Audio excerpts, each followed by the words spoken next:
আমি ঢাকা 16 আসনের জনাব আমিনুল হকের পক্ষ থেকে আজকে মনোনয়ন পত্র সংগ্রহ করলাম। তো সর্বপ্রথম মহান রব্বুল আলামিনের দরবারে অসংখ্য শুকরিয়া জ্ঞাপন করছি, যিনি আমাদের জন্য আমিনুল হকের মতো একজন সৎ সজ্জন ভালো মানুষকে আমাদের প্রতিনিধি হিসেবে নির্ধারিত করেছেন। পাশাপাশি কৃতজ্ঞতা প্রকাশ করছি দেশনেত্রী বেগম খালেদা জিয়া এবং তারুণ্যের অহংকার আগামী রাষ্ট্রনায়ক বিএনপির অ্যাক্টিং চেয়ারম্যান জনাব তারেক রহমানের প্রতি। তারা আমাদেরকে ঢাকা 16 আসনকে একজন গর্বিত সন্তানকে আমাদের প্রতিনিধি হিসেবে নির্ধারণ করেছেন। সত্যিকার অর্থে আমিনুল হক সকল দিক থেকে একজন ভালো মানুষের যতগুলো গুণাবলী থাকা দরকার প্রত্যেকটা গুণাবলী তার ভিতরে আছে। এরকম একজন প্রার্থী পেয়ে আমরা আসলে ঢাকা 16 আসনের মানুষ গর্বিত।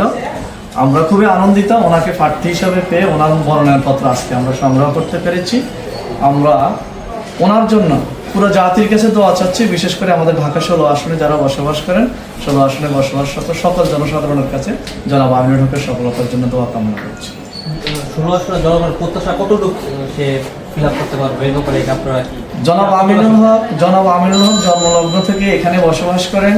তিনি কোনো রকম জনপ্রতিনিধি না হয়েও সরকারের কোনো দায়িত্বে না আসে তিনি বিগত কয়েক বছর যাবৎ এই সমাজের আনাচে কানাচে ঘুরে, পাড়া মহল্লায় ঘুরে ঘুরে তিনি মানুষের দুর্দশাগুলো দেখেন এবং সেটা সমাধান করার চেষ্টা করেছেন। বহুলাংশে তিনি মানুষের এই সমাধানগুলো তিনি চেষ্টা করেছেন। গরিব মেয়েদের বিয়ে দেওয়া, যে সমস্ত অসহায় ছেলেমেয়েরা পড়ালেখা করতে পারে না, আর্থিক সুবিধাতে তাদেরকে সে আর্থিক সুবিধা দেওয়া, মানুষের ঘর তৈরি করে দেওয়া, যেখানে পানির সমস্যা নলকূপ স্থাপন করা, এগুলো তিনি কোনো রকম জনপ্রতিনিধি না হয়েও করেছেন। আপনারা খোঁজ নিয়ে দেখতে পারেন। তো সুতরাং তার মতো একজন ব্যক্তি যদি জনপ্রতিনিধি নির্বাচিত হয় তাহলে অবশ্যই তিনি সমাজের জন্য, রাষ্ট্রের জন্য, সর্বোপরি তার এলাকার জনগণের জন্য তিনি করবেন এবং তার এলাকার জনগণ শতভাগ তার উপরে আস্থা রাখে এবং বিশ্বাস করে। একটু থাকেন ছবি তোলা ভিডিও নিচ্ছি একটু। এখানে তো আমাদের বলার কিছু নেই না, ওইদিকে